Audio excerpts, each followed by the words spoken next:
As a mile enthusiast, a mile enjoyer some may say, I have definitely entertained the question of whether or not a woman can run a mile in under 4 minutes. After all, it's one of the last notable barriers for women to break in a distance-oriented event. The 14-minute 5K barrier was shattered by Beatrice Chebet at the tail end of 2024. The 29-minute 10K barrier was also destroyed by Agnes Jebet-Negedij, and the 2:10 barrier in the marathon had just been eclipsed by Ruth Chepngetich as well. This really only leaves the sub-4 mile as the last major milestone remaining. The world of academia has often tried to predict the limits of humans in athletics, but it's come with questionable degrees of success, partially because of the constant advancements in training, shoe technology, supplements, and extracurricular supplements, we'll just say. However, a recent study was published that supposedly confirms with scientific certainty that the sub-4 mile is indeed possible by a woman, specifically this one, and that she will attempt to break this barrier for real within the next month.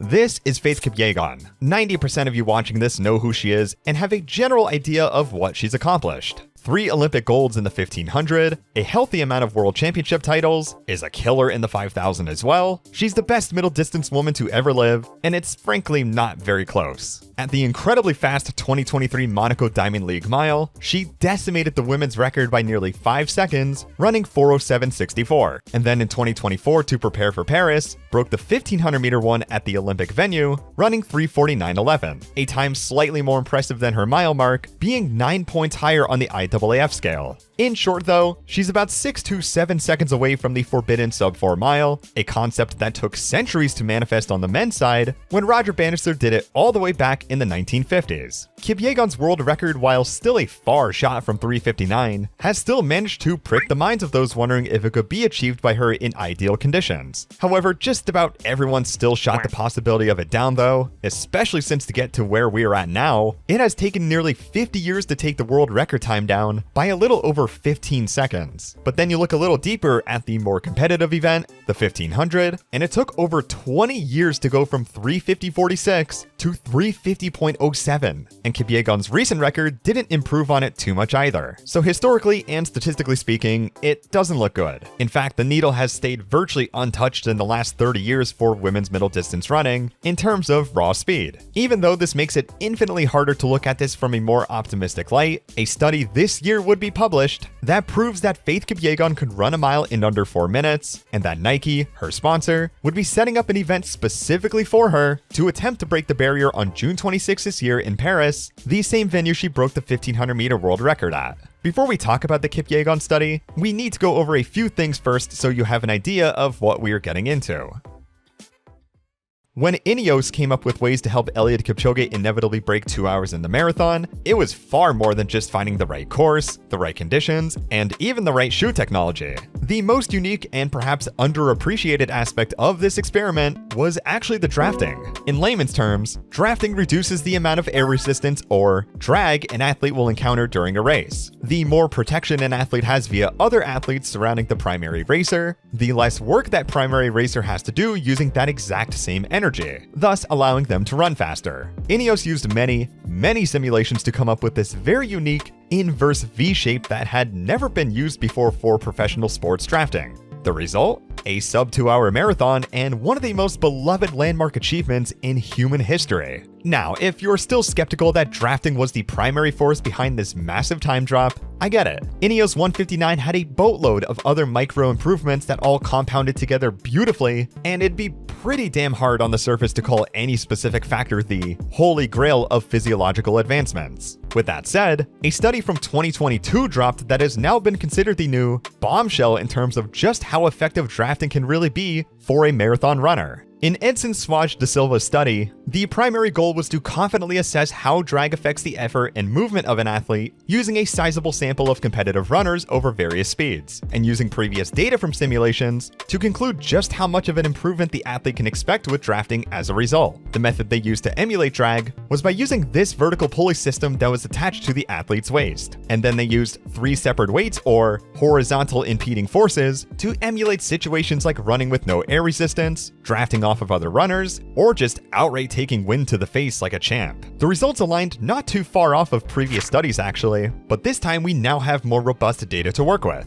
gross metabolic power goes up by about 6% for every 1% body weight of horizontal impeding force. If you don't know what that means, no worries. Just plug similar numbers in for Kipchoge's sub 2-hour marathon, and you can get upwards to 5 minutes worth of time saved with the near optimal drafting formation Ineos performed. Then enter the 2025 study, where De Silva and company would return with another drafting-related study, but this time specifically targeted the possibility of Faith Kipyegon breaking 4 minutes in the mile. The abstract right away states that it's indeed possible that by using interchangeable pacers that go behind and in front of Kipyegon for the entire duration of a mile, that she would have run a time of 3:59.37 on that day in Monaco. In order to achieve this massive 3% improvement, we need to talk about drafting effectiveness, or DE as we'll call it for short. In Kipyegon's original mile world record, she had a DE of 22% for the first lap and about 30% for the second one. And for the last lap, well, obviously she had 0. This effectiveness is based on the spacing of the pacer to Kipyegon. As the closer she gets, the more effective the drafting becomes. If the pacer squeezed a little closer to Kipyegon for the entire duration of the race, in other words about 40% DE, we would get a final time of 4:03.61 for her mile. But 4:03.61 is, no pun intended, miles away from a sub 4. How in the world do you take over 3.5 seconds more if we are already trying to execute near perfect drafting with a pacer to begin with? Simple. You squeeze that pacer even closer to Kipyegon so that there's less room for any drag to affect her. However, we would still be just shy of the sub 4 with a final time of 4:30. How do you eke out those last few tenths of that second? Also simple. You add a pacer behind Kipyegon. This is why, in the end, if Kipyegon exerted the exact same effort at Monaco, but with 2 runners about a meter ahead and behind her for the entire duration of the race, she would run a hypothetical time of 3:59.37 with a DE of 75.6%. So by the laws of physics, this paper is asserting that under these hyper-specific circumstances, that Faith Kipyegon could break 4 minutes in the mile. This is a real attempt that is happening very soon, but this is a razor-thin margin to try to break this record. Is there anything else that can help to make it more possible? Well, I did come up with a few factors that we could be entertaining here that can mainly help Kipyegon in this case, but also a couple that might hinder her a bit. Let's start off though by talking about the sheer absurdity that is a sub 4 mile in the first place, even under these perfect circumstances. 3:59.9 for a woman is a comically fast time. This mark spits out a whopping value of 1,347 points on the World Athletics Scale. If you don't know how this scale works or what that number means, that's like if a woman ran 13:28 in the 5K or 2:06.31 in the marathon. It would be the highest rated mark ever set by a woman outside of the Cold War era throwing records from the late 80s and would demolish any running accomplishment ever set. When Kipchoge dropped a ton of time after tweaking everything from the shoes to the climate to the drafting, etc., and the fact that he was far and beyond the greatest marathoner of all time, so for Kipchoge's landmark achievement to still be 20 points behind Kipyegon's hypothetical sub 4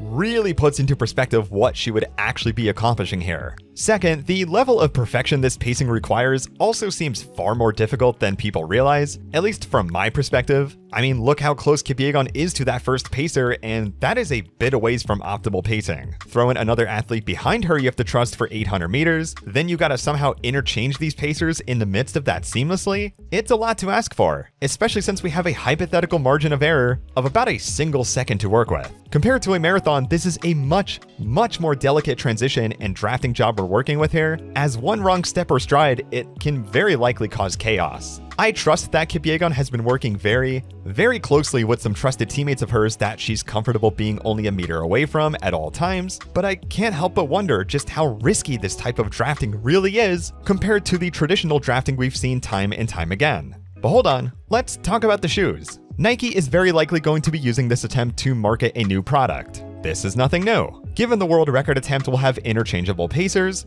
this means that the time won't be ratified to begin with. Therefore, I wouldn't be surprised if Kipyegon was wearing some outrageously fast new tech that Nike's been cooking up for a hot minute now. Maybe even a new prototype that will give Kipyegon every aerobic bang for her buck. Although we are not in an era anymore where super shoes can just take off like 3 to 4% more time off of an athlete. But if you don't think the laboratories over at Nike haven't crafted something that will guarantee make her faster, since they don't really have to worry about adhering to shoe limitations, there's a chance some wacky tech could be making its way to Paris come June. Let's also talk about Kipyegon herself. Yes, she set the 1500-meter world record last year, but at the age of 31, it statistically should be a lot harder to emulate this level of dominance and speed. So Kipyegon has already been riding this heavy outlier to begin with from last year. Do I think a single year would make her any slower though? It's actually harder to say than you would think. Every athlete has that one year where things just kind of slow down slightly, and their body just can't handle the training they could once do when they were able to maintain that world record fitness. Not to mention during the 1000-meter race she did in Xiamen, she just barely held that sub-4 mile pace. To do it for 600 more meters by next month is a more than daunting task. But there is one thing, cynically speaking, that could help her a bit more too. Okay, so with no shade to Kipyegon at all, in fact, absolutely none because I think she would bear no responsibility for this, Nike likely doesn't care if their athletes take performance-enhancing drugs, or rather, if the coaches provide their athletes with PEDs, and the federations that govern in track and field have laid low countless times when their biggest stars are under scrutiny too. Again, given this is not going to be officially recognized as a world record, Nike will by every metric likely do whatever they can to ensure Kipyegon has the greatest possible chance of breaking 4 minutes. After all, millions of dollars are probably being poured into this, and a company as frankly unethical as Nike probably doesn't care how they get there either. Whether you think Kipyegon is on the sauce or not right now is an entirely different question, and honestly not the topic of discussion whatsoever, as she has currently competed all her life without a single failed test. With that said, this factor simply should not be ignored when the topic is surrounded by pushing the literal peak of human limits, and the fact that the sport does have a history of keeping their biggest stars virtually untouched, and the fact that her sponsor is pretty much the most unethical company to ever touch track and field. But again, be nice in the comments with this one. I'm really not trying to derail the whole video here. In the end though, it's super easy to write off the possibility of this barrier being broken, and even with all the information and hypotheticals I've laid out, most of which were reasonably positive, I still honestly end up feeling the same way in the end before I even looked into this. My realistic guess is anywhere from 402 to 403 at the absolute max. No matter the pacing, no matter the drafting, the unknown shoe technology, no matter anything else really, anything under 4 minutes just seems, frankly, far too out there. I want to believe the math is correct, and I want to believe that a woman could do it when we factor in some of the potential positives, and for Kipyegon out of all people to do it would make for an amazing story. There's truly no woman in middle distance running history that deserves it more than her at this point. Tangentially, another interesting question is that, is there anyone out there within the future generation that could do it? Or at least come closer? At the moment, there are a couple options that can very reasonably contest Kipyegon's record, or perhaps get closer to the sub-4 mile, but the best option by far would be Ethiopia's Birgit Halem. I remember when she popped onto the scene when she was 17 and started putting up incomprehensible times in the 1500 and 5000. Halem still seems to be finding her footing though in the tactical racing realm, but you put her in a fast race and she is going to demolish most of the field, if not the entire field, more often than not. Of course, prodigies of this caliber can be fickle though, so I don't want to say too much until we see some consistency from her, but if there is a middle distance athlete to look out for over the next few years, she is far and beyond the clear choice at the moment. Overall though, there is just a lot of variance involved in this sub-4 attempt, and Kipyegon's 1000 meter race just didn't convince me unfortunately if anything either, especially since we are only a single month out. I mean, she looked fairly gassed after this too, so it is just really hard to give someone this much credit despite their one-of-a-kind status. I still think it's going to be a fantastic event to watch, and I really can't wait to see Kipyegon push herself to her utmost physical potential for what might be the very first time. And I desperately hope to be proven wrong for the sake of human achievement and women's athletics. Whatever the outcome may be, it's gonna be really cool and it's definitely gonna be historical. But will it be the final nail in the coffin for the women's mile? That's a question for you guys to entertain in the comments, and for Kipyegon to show us in Paris in June. Until then though, I'll see you on whatever video I upload next, and take care.